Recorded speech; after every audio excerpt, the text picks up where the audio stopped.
गुरुजी, आत्मा में शरीर है लेकिन शरीर में आत्मा है बोल के अनुभव होता है, ऐसा क्यों? ऐसा है, शरीर में आत्मा है। शरीर तो एक पदार्थ है। शरीर एक मटेरियल आइडेंटिटी है। आत्मा जो है वो एक शून्य रूप है। वो परमात्मा की शक्ति है। तो आत्मा से ही के अराउंड ही शरीर का विकास होता है, शरीर बढ़ता है और आत्मा शरीर के अंदर रहती है। आत्मा का निवास शरीर में ही है। शरीर के हर सेल में आत्मिक शक्ति है।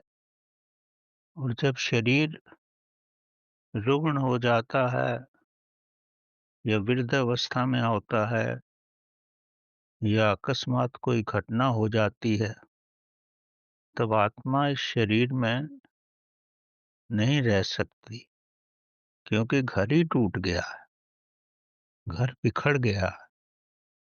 तो सबसे अंत में आत्मा मतलब चेतना ही शरीर को छोड़ के जाती है। तभी व्यक्ति को की मृत्यु का आभास होता है और डिक्लेयर किया जाता है कि यह व्यक्ति अब इस संसार में नहीं रहा। श्वास तो पहले निकलते हैं, लेकिन चेतना सबसे बाद में जाती है, क्योंकि हम बेसिकली चेतना ही हैं। हम ही ना रहे तो शरीर नहीं रहेगा। शरीर तो वैसा ही रहता है, लेकिन वो तब मृत घोषित किया जाता है। शरीर तभी तक जीवित है जब तक उसमें आत्मा की शक्ति है। बल्ब तभी तक जलता है जब उसमें धारा का प्रवाह होता है। जब धारा का प्रवाह ही नहीं होता तो बिजली नहीं आती। ऊपर टैंक में पानी हो तभी तो नल में पानी आता है। तो आत्मा ही जो है वो प्रकाश है। और जब प्रकाश शरीर को छोड़ देता है तो फिर शरीर मृत हो जाता है।